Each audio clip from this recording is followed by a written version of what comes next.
Hi, thanks for tuning in to Noir Histoire. I'm Natasha, and the subject of today's Black History Short is Gloria Richardson. Born on May 6, 1922, notable activist, nationality, American.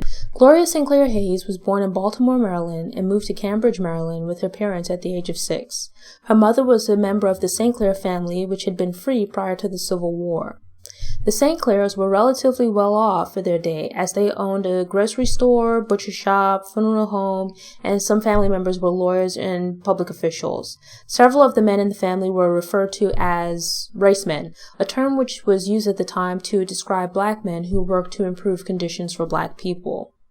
Like the Sinclair family, many other black people living in Cambridge had been free prior to the Civil War, but Maryland was a slave state and Cambridge had been a major slave trading city. Black men received the right to vote in the years following emancipation, but Maryland enacted Jim Crow laws that confined black people to specific wards in the city and relegated them to an inferior position in society. These laws not only had social ramifications, but also resulted in unequal and limited access to economic, educational, housing, and health care resources. In 1942, Hayes graduated from Howard University with a Bachelor of Arts in Sociology. While attending Howard, Hayes showed early signs of leadership when she joined a group to picket a Washington, D.C. Woolworths that prohibited black people from sitting at the lunch counter.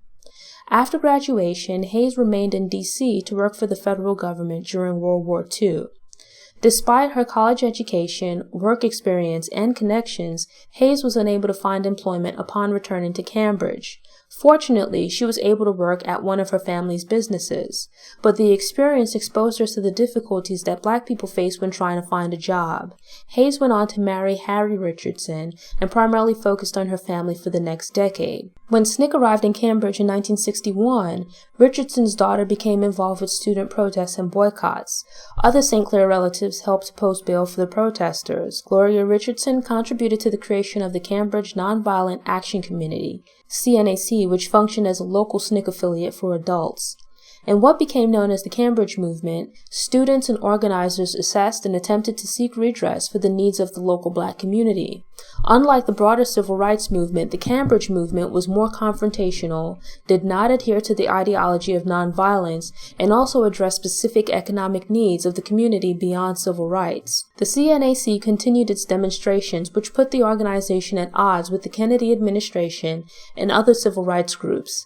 Tensions continued to fester until they erupted in 1963.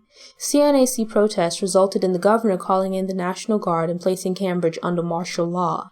From these protests came the iconic photos of Gloria Richardson dismissively pushing aside the bayonets of guardsmen.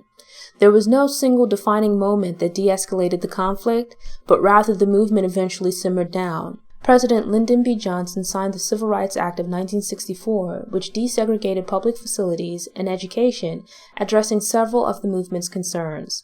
After several years of activism, Gloria Richardson had grown tired of the stress. She remarried and moved to Harlem, where she worked with the New York City Department for the Aging, as well as a few other organizations. Thanks again for tuning in. If you enjoyed this episode, please click the thumbs up button and share it online. I hope you'll also subscribe and return for future episodes to get motivated, get inspired, and get stories of Black history made and in the making. Until next time, take care.